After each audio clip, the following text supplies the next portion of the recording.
नमस्कार, good morning. मी Rutusha Kadam. 7चा alarm या बुलेटिनमध्ये आपल्या सगळ्यांचं स्वागत आहे. राज्यासह देश-विदेशातील घडामोडींचा वेगवान स्वरूपात आढावा घेणार आहोत आणि काही महत्त्वाचे अपडेट सविस्तर पाहणार आहोत. मात्र त्यापूर्वी एक नजर हेडलाईन्सवर.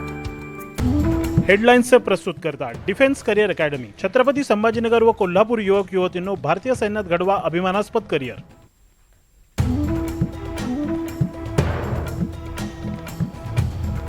तेलंगणाचे राज्यपाल जिष्णू देव वर्मा यांची महाराष्ट्राच्या राज्यपालपदी नियुक्ती.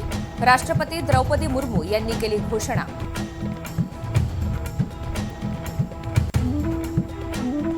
आज सादर होणार राज्याचा अर्थसंकल्प. मुख्यमंत्री फडणवीस मांडणार यंदाचं बजेट.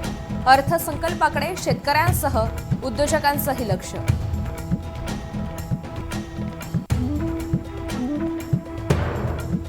राज्यसभा निवडणूक बिनविरोध. 7 जागांसाठी 7 उमेदवारी अर्ज.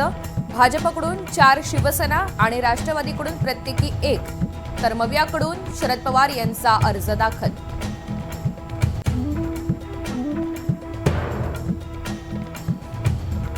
बिहारच्या राजकारणात मोठा बदल. राज्यसभेसाठी नितीश कुमार यांनी भरला उमेदवारी अर्ज.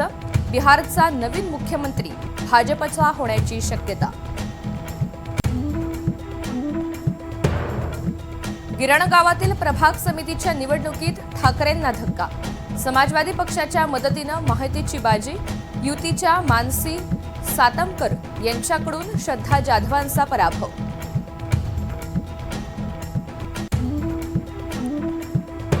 अजितदादा यांच्या अपघात प्रकरणी VSR कंपनीच्या मालकाची सीआयडीकडून 7 तास चौकशी.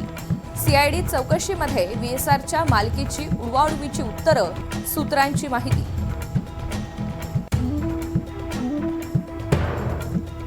रोहित पवारांप्रमाणे अजितदादा यांच्या कुटुंबाला सुद्धा घातपाताची शंका. अपघाताच्या चौकशीसाठी पार्थ पवार आणि पवार कुटुंब मोदींची भेट घेणार, सूत्रांची माहिती. पंतप्रधान मोदींचा फ्रान्सचे राष्ट्राध्यक्ष मॅक्रॉन यांच्याशी संवाद. पश्चिम आशियामधील बदलत्या स्थितीबाबत चर्चा. शांतता आणि स्थिरता आणण्यासाठी प्रयत्न असल्याचं विधान.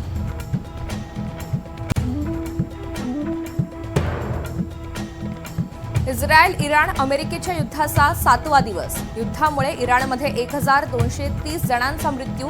लेबनॉनमध्ये 77 जण ठार. भारत सरकारकडून खामेनी यांना श्रद्धांजली. परराष्ट्र सचिव विक्रम मिस्त्री यांची इराणी दूतावासाला भेट. शोक पुस्तकात शोक संदेश लिहून श्रद्धांजली अर्पण.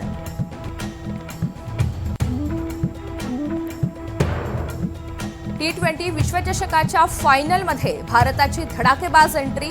भारताचा इंग्लंडवर 7 रन्सनं विजय. संजू सॅमसनची 89 धावांची दमदार खेळी. फायनलमध्ये भारताचा न्यूझीलंड विरुद्ध सामना.